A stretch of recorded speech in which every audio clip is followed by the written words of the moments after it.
Hey guys, welcome back to this week's Dark Avenger Comic Book Review. We were just finishing up with this, or I was just finishing up with this. I would absolutely say check out Avenging Spider-Man. It's got interesting artwork, story's good. The first story is 3 parts, though the next part I believe is the last part of the Spidey Red Hulk team-ups. It is Spider-Man team-ups with basically a different title.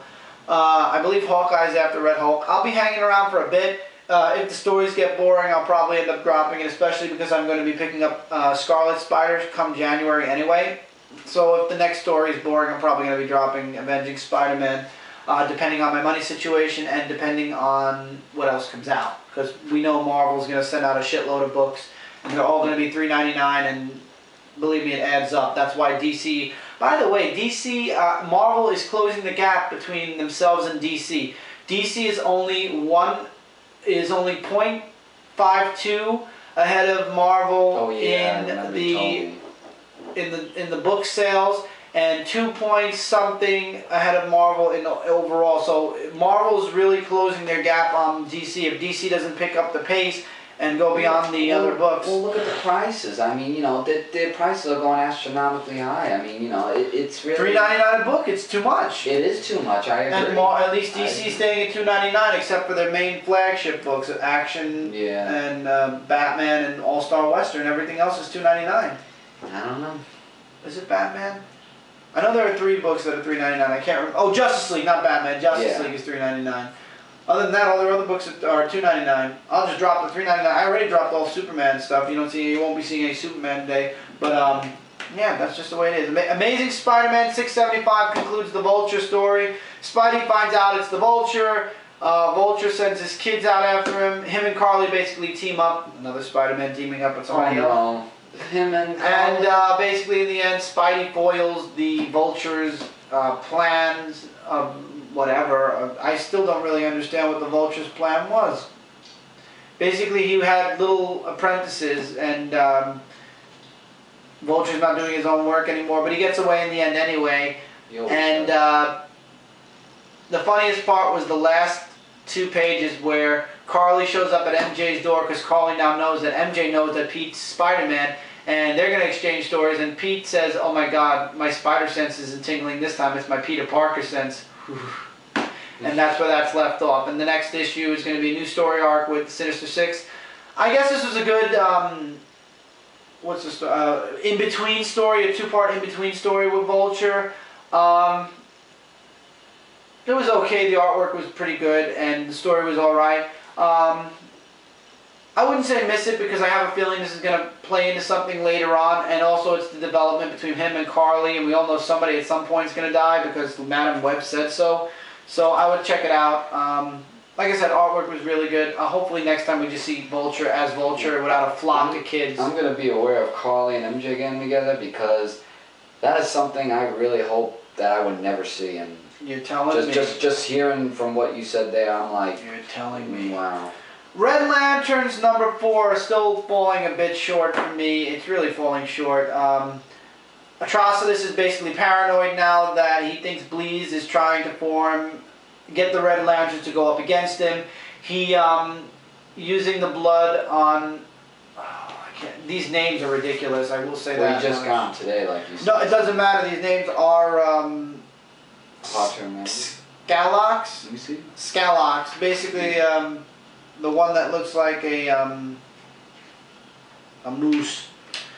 And he uses Scalox blood to find out what's going on. He can read through past memories, and he sees Bleez talking to Scalox and 2 others. I forget their names also because they're ridiculous. I don't know what that guy's name is. And Ratchet. All 3 of them get thrown into the looks like some the ocean, the red ocean, basically, because he's gonna do to them what he did to Bleez, basically, and drop them into the Red Lantern Ocean. And basically, Ratchet has memories of his past, and they all are starting to come out of. They're all coming out of it. While somewhere else, Atrocitus is going around doing justice his own way without his Red Lantern Corps. While somewhere else, once again, the 2 brothers are still fighting. One of them is going to become a Black Lantern, and I just a Red Lantern, I'm sorry. And I have the feeling it's going to be the guy in the glasses still. But it might not be. It might be the other guy. You never know. And Bleez is still by the ocean, the red ocean or the red pool, waiting to see if anybody comes through. You get more of a memory from Skalak, whatever the hell his name is. I give up pronouncing these damn names. And in the end, spoiler alert, Atrocitus comes back to Yasmin just to find out that Krona's gone. His corpse is gone, disappeared completely. Or somebody took him. Didn't disappear, somebody took it. I basically just explained to you the whole story and I'm still like, okay. We're in issue 4 now and I feel like Atrocitus is losing control of the Red Lanterns and... Completely looks like. And he's going to give them all back their ability to think, which is basically the opposite way the Red Lanterns were introduced, and for some reason that's going to help situations out. To prevent a, what do you call it? Mutiny, basically, and everybody kills Atrocitus. I don't know where this book is going either, guys. I'll stick around a bit longer, but if it continues along this path, I'm sorry. This will be the first Lantern book I drop. Because it's like, just... Wow. I mean, it's the same thing. They're doing the same thing. It's 4 issues now, and so far, for 4 issues, which is about this thick, I've got about this much story. Because the same shit's happening over and over and over again. This is your book and one of your favorite books. Yes, Hawk and Dove, number 4. Yeah, there you go.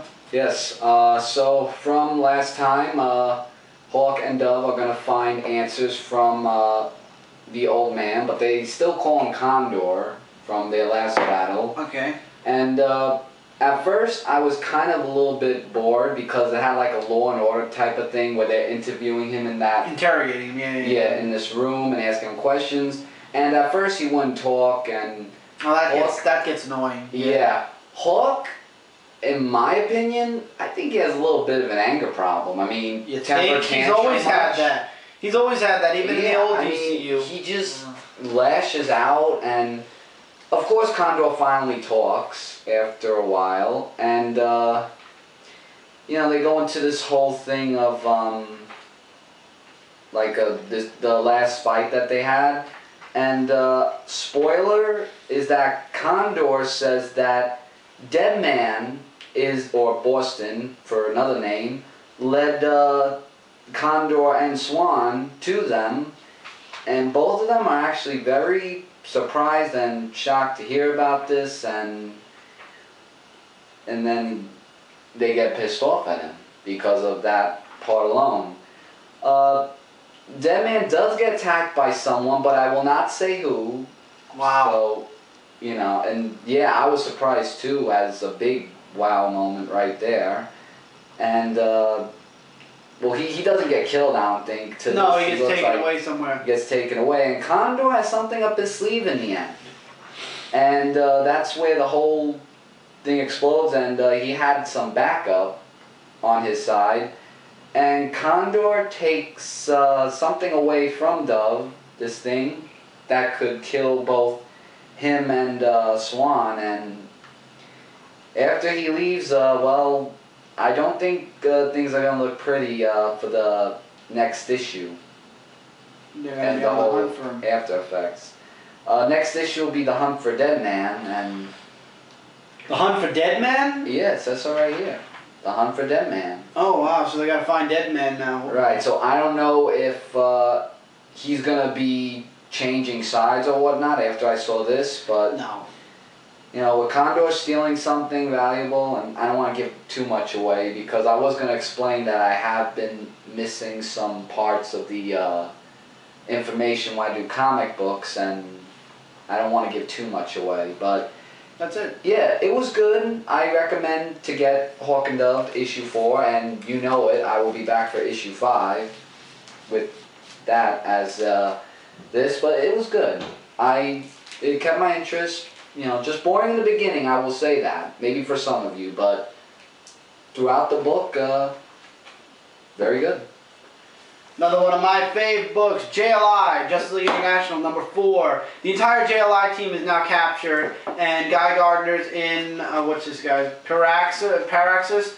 These names are getting ridiculous. I know, longer. He's on Paraxis' ship, and Paraxis basically takes all Guy Gardner's memories. He's a miner, basically. He wants to basically rip all the goods, the minerals and stuff out of Earth, and that's what the robots are for.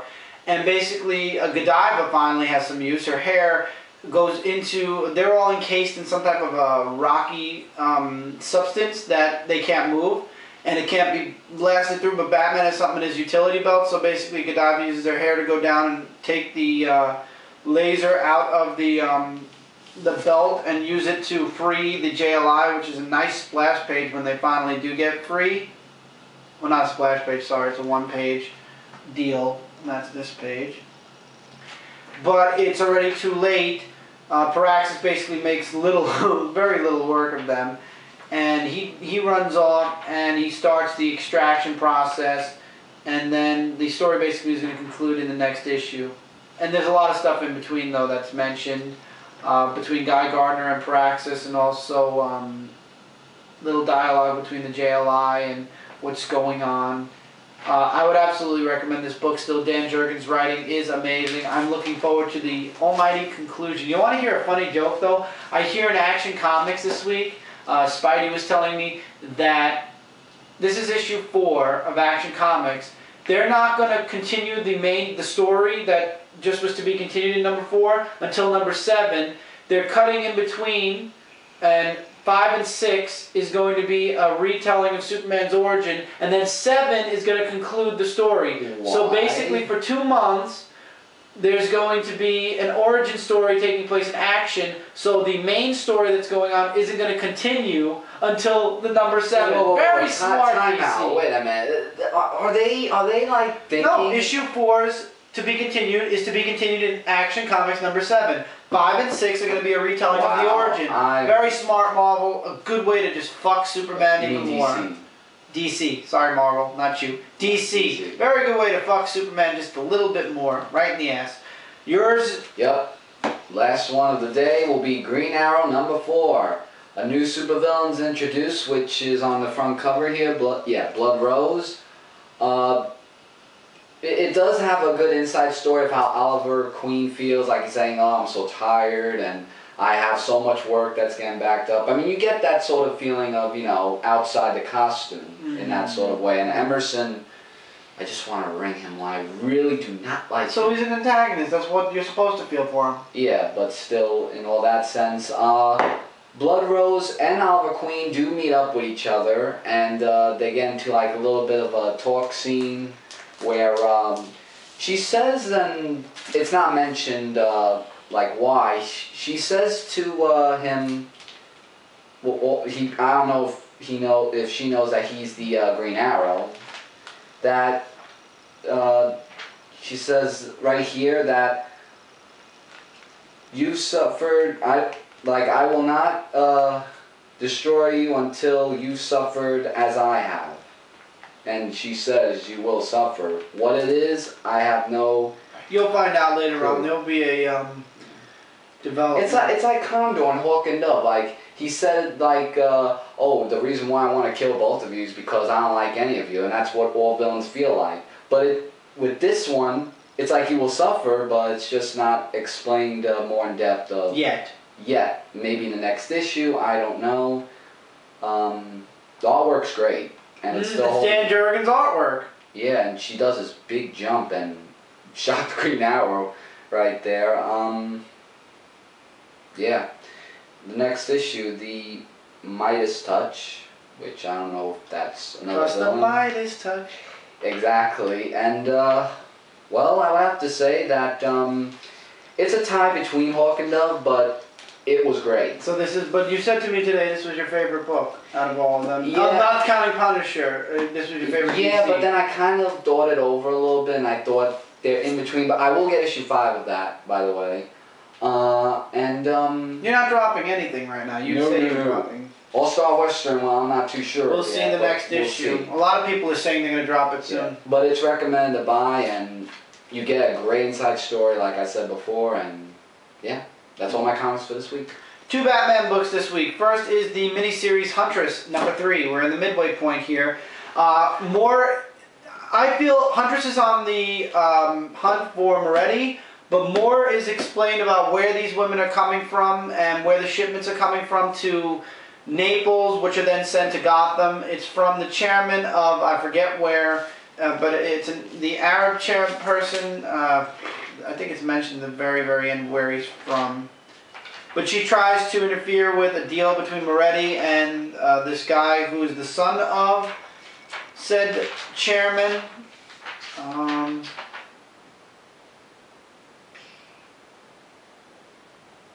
Mustafa. The boy's name is Mustafa. Well, I don't know. name. Well, then again. Kufra, basically, is where these girls are coming from. This is the guy that's basically smuggling all them in and in cahoots with Moretti.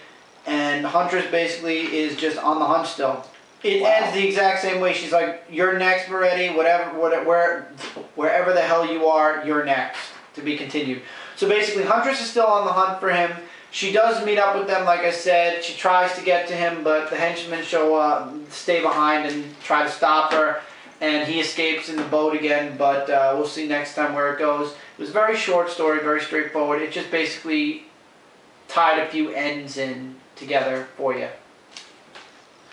I would absolutely recommend this miniseries, though. I don't know if I'd recommend it individual issues or trade paperback yet. I'll let you guys know by issue 4 if I recommend getting the solo issues or just wait for the trade. Batman Detective Comics, oh boy, number 4. It was pretty good. It was really good. Batman is fighting these puppet jokers in front of people who are auctioning to have his body, so to speak, are auctioning to actually get the rights to own the body, to own Batman's body when this all is said and done. Somebody shows up. His name is Root. Oh God, these names. I know. I'll tell you one thing, guys. I'm gonna have to start writing down and bulleting names. That's how bad it is. It's getting to that point, man, where it's like, what? They're ridiculous. These names. Ralu. Seriously, how am I gonna memorize a name like Ralu?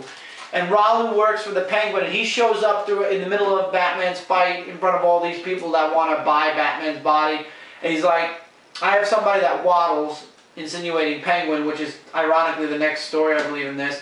Wants Batman's body alive, and then he'll send back the corpse the next day, and he's willing to pay with a lot of gold.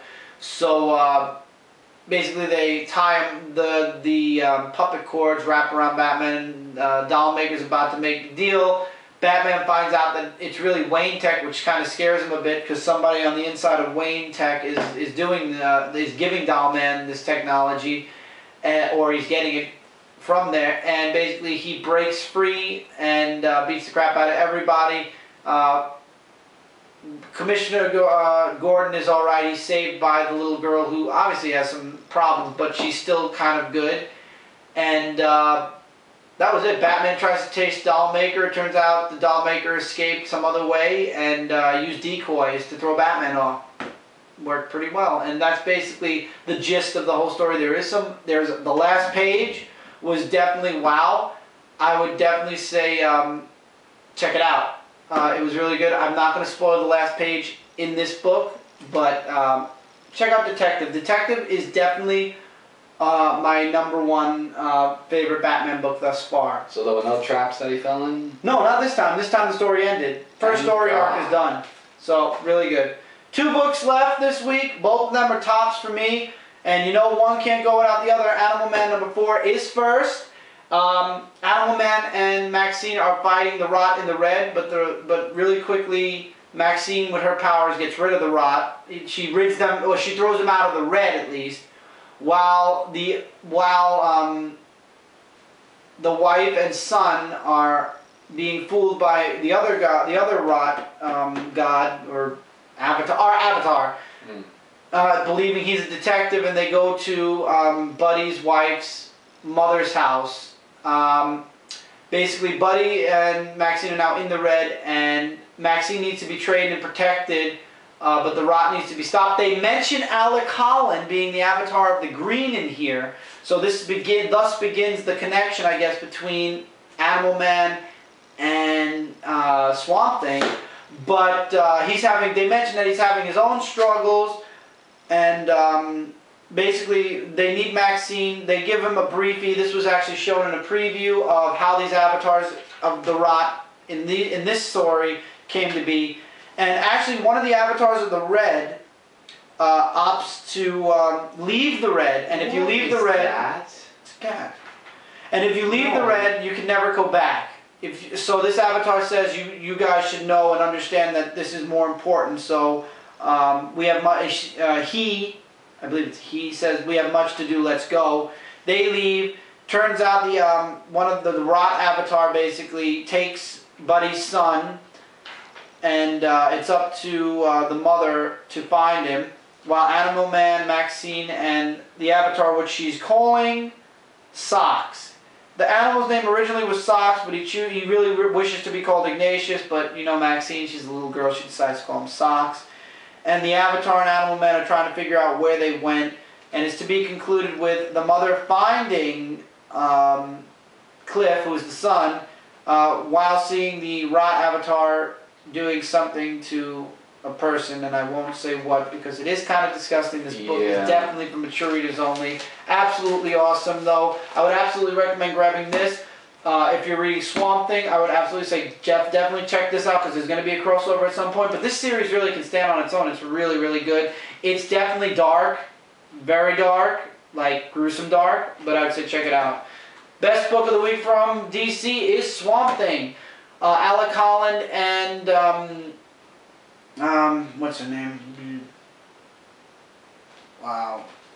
Abigail are on the run. Abigail is basically, remember, connected to the Rot, whereas Alec Holland's connected to the Green. They find a spot and they sleep. Basically, this entire comic is a dream sequence, a beautiful dream, beautiful artwork in this book, I must say that. Animal Man could use a little bit of work, but I'm sorry guys, but the artwork in this is spectacular. Alec Holland is once again brought in front of the Parliament of Trees, and they're explaining to him how he's not just one of their warriors, he's actually the king of the Green, basically. Not the king, they said the king.